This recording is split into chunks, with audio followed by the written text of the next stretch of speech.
If you loved action movies in the 90s, you were absolutely spoiled. That decade gave us one ridiculous action classic after another, and a lot of them are still just as fun to watch today. One of those movies is Con Air, and thanks to the 1-2-3 punch of The Rourke, Con Air, and Face Off, Nicolas Cage suddenly became one of the highest paid actors in Hollywood. Think about that for a second. In just 1 year, Cage starred in 3 action movies that became hits, made money, and turned into fan favorites. That is insane. And even though Cage usually doesn't get mentioned in the same breath as the classic action guys like Schwarzenegger, Stallone, or Willis, he pulled off something none of them really did in such a short window. He blew up the box office 3 times in a row. So today, let's look back at one of those movies. The one whose script was being rewritten almost while the cameras were rolling, and the one that came dangerously close to becoming a very expensive disaster.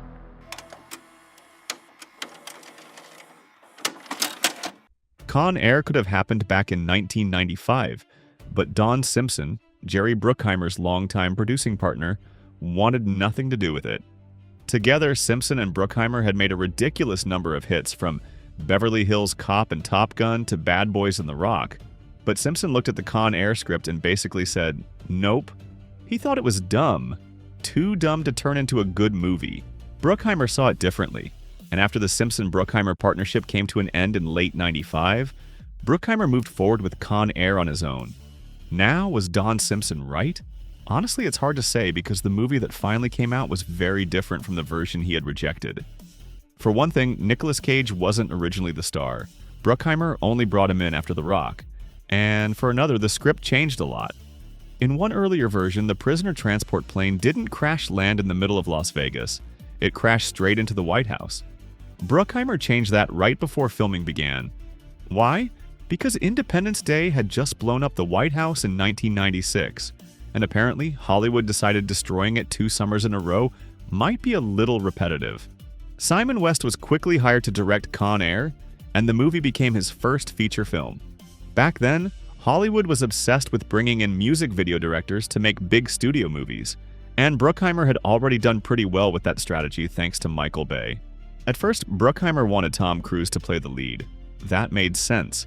He had already worked with Cruise on Top Gun and Days of Thunder, but Cruise wasn't interested in this kind of movie and politely passed.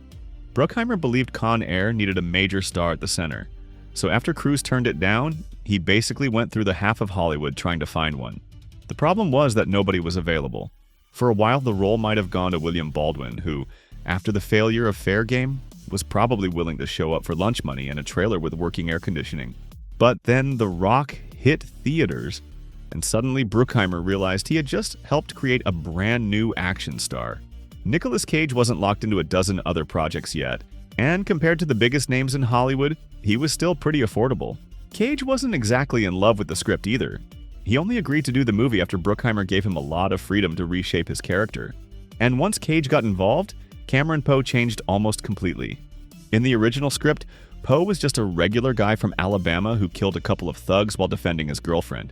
Cage pushed to make him a military veteran instead. He also wanted the killing to happen only because one of the attackers had a knife, so Poe would feel less like a random violent guy and more like a man who was forced into a terrible situation. Then Cage started adding more reasons for Poe to stay on the plane. First, they gave him an injured friend on board, someone a proper movie hero simply couldn't abandon. But that still wasn't enough. Cage also wanted a female prison guard on the plane, so Poe would have someone else to protect. In the original version, Cage felt that Poe's decision to stay on the plane when he had a chance to escape was way too naive.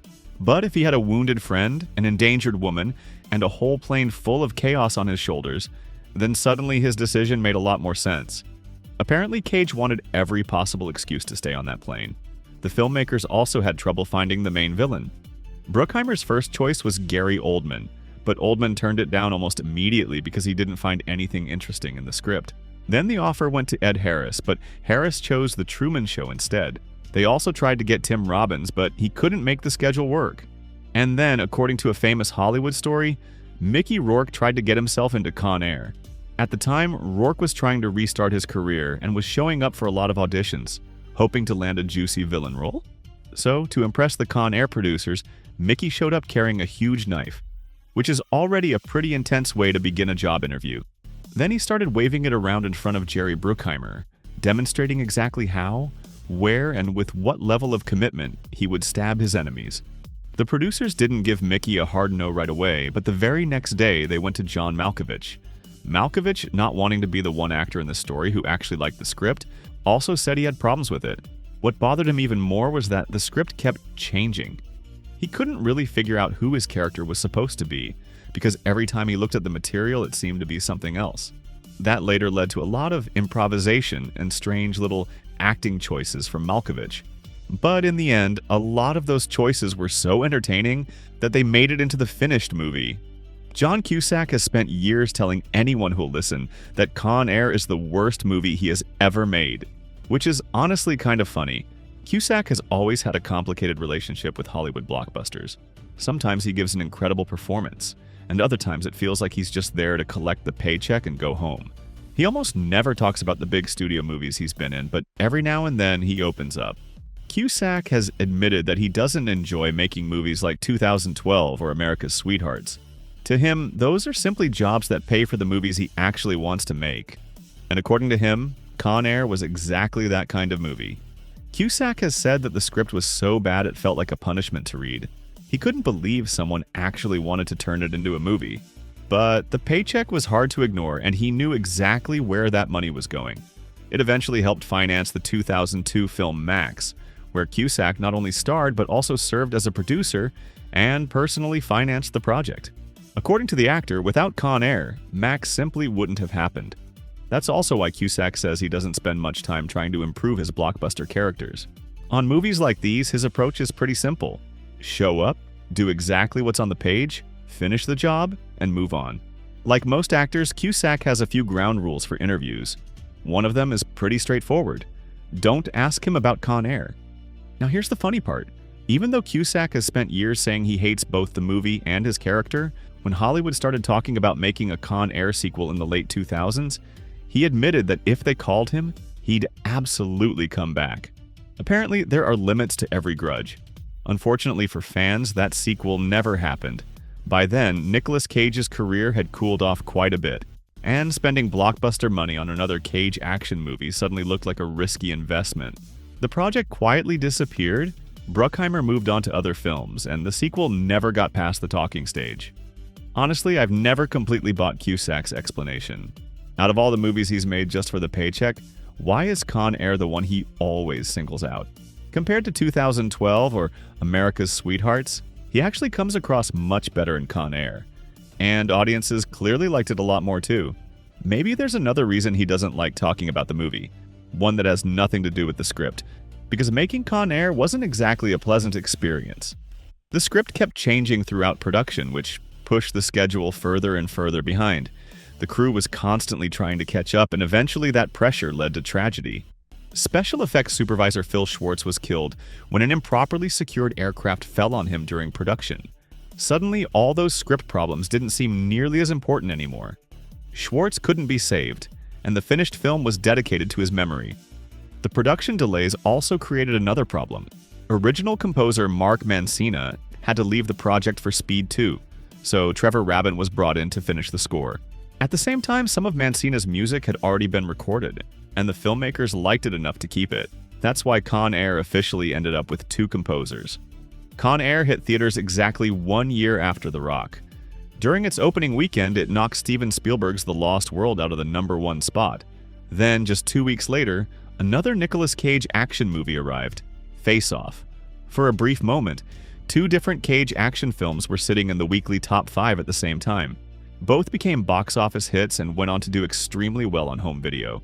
The movie even picked up 2 Academy Award nominations, one for Best Sound and another for Best Original Song. Unfortunately, the song had one tiny problem. It was competing against Celine Dion's song from Titanic.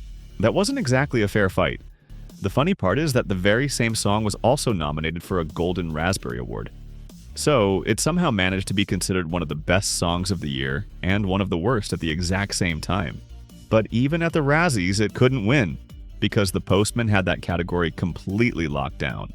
One last strange coincidence. After filming wrapped, the cargo plane used in the movie was sold to a small freight airline. In 2010, that same aircraft crashed in Denali National Park. According to witnesses, the pilot was trying to land on a highway, but when a tourist bus suddenly appeared on the road, he steered away to avoid hitting it. Sadly, all 3 people on board were killed. In a lot of ways, Con Air is the perfect example of how not to make a movie. Constant rewrites, production delays, casting headaches, and chaos behind the scenes usually end in disaster. Somehow Con Air survived all of it. It became a box office hit.